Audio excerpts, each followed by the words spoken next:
The credit for one of the most infamous beverages, absinthe, goes to a French doctor, Pierre Ordinaire. Dr. Ordinaire crafted a drinkable liquid concoction using local herbs. Those herbs were mixed with wormwood to produce a green elixir rumored to cure everything from flatulence to anemia. Soldiers were given absinthe as treatment for malaria. Yes, but in the 20th century, absinthe was said to have cured countless ailments. The drink was now considered the cause for countless more.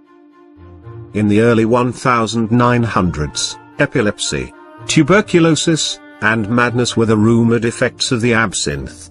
The flashpoint for its demise was the case of a Swiss man, Jean Lanfray. Lanfray, who murdered his pregnant wife and 2 children in a drunken rage, had consumed many different alcohols. But absinthe was singled out during his trial.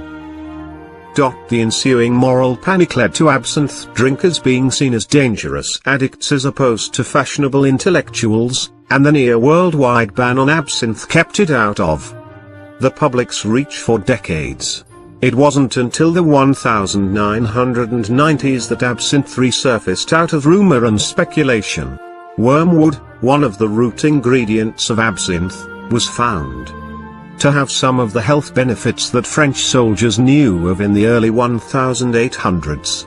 Though banned in many countries, England and the UK never officially banned the drink.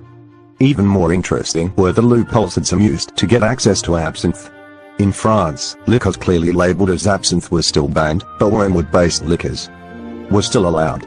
So the title was gone, but the Green Fairy was back in France. The early 2000s saw the repeal of absinthe bans around the world, 100 years after it was banned. In 2005, Switzerland repealed its ban, once again making absinthe legal in its country of origin, and as of 2007, at least 2 brands of absinthe were being legally bought and sold. Absinthe does contain a psychoactive ingredient, trizone, which is a byproduct of wormwood. The laws governing absinthe worldwide have less to do with the drink itself and more to do with the trizone contained therein. However, the levels of trizone in absinthe are relatively low, and it would take you a dangerous amount of drinks to be chemically affected. Most absinthe are bottled at or above 70% alcohol by volume. The effects of this high alcohol content, even when diluted in water, as the classic French absinthe pour goes, would have more to do with any physical or mental effects you'll feel in absinthe. Compared to other spirits, absinthe is as unique as they come. Absinthe may not have the same effects as certain illegal drugs, but it definitely awakens the senses in a way that no other alcohol truly can. Federal laws of the United States have no restriction for the usage of the basic ingredient of absinthe, wormwood, in foods and beverages. At the same time, all food and beverages which contains this ingredient must be free of psychoactive component, trizone. The usage of trizone is under the regulation of the FDA, not the DEA. No. And remember that old phrase that everyone misquotes. Absinthe makes the heart grow fonder.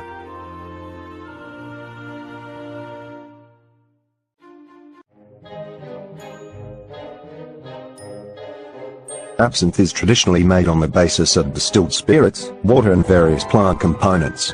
Main plant components for the absinthe production are wormwood, anise, and fennel, the so-called Holy Trinity, but in the recipe may also include other herbs.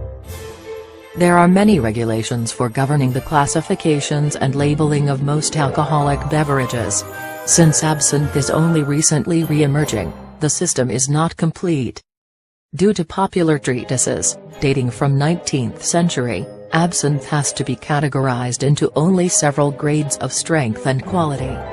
Blanche absinthe, in Switzerland also known as light blue, is bottled directly after distillation and reduction. This absinthe is uncolored. Absinthe is a type of regional variation. Also differentiates slightly from French one.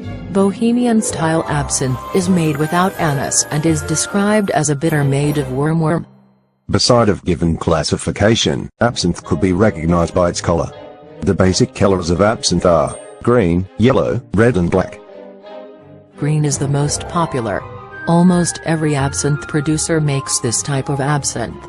It is often called the Green Fairy. Yellow absinthe is often called the best. One brand, King of Spirits, from Czech Republic, is the best example of this type.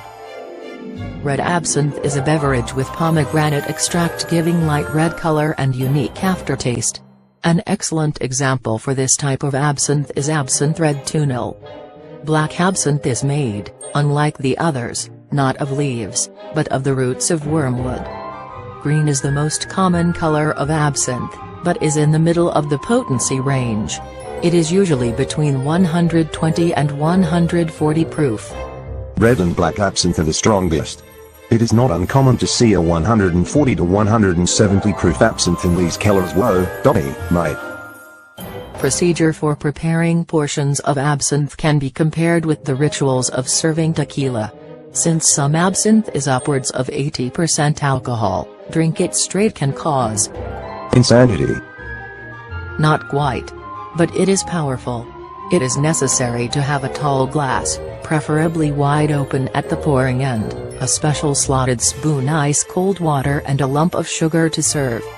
Traditionally, absinthe is poured into cold water through a sugar cube, which lies on a special spoon full of holes. The glass should be poured by 1/5 with absinthe. The spoon should be placed on top of the glass and the lump of sugar on top of the spoon. The cold water should be slowly poured on the sugar. This will slowly dissolve the sugar. When water mixes with the absinthe, the drink becomes cloudy and white with iridescent shades of green and yellow. The fairy cometh, my lady. Oh dear, you probably say that to all the girls on this island.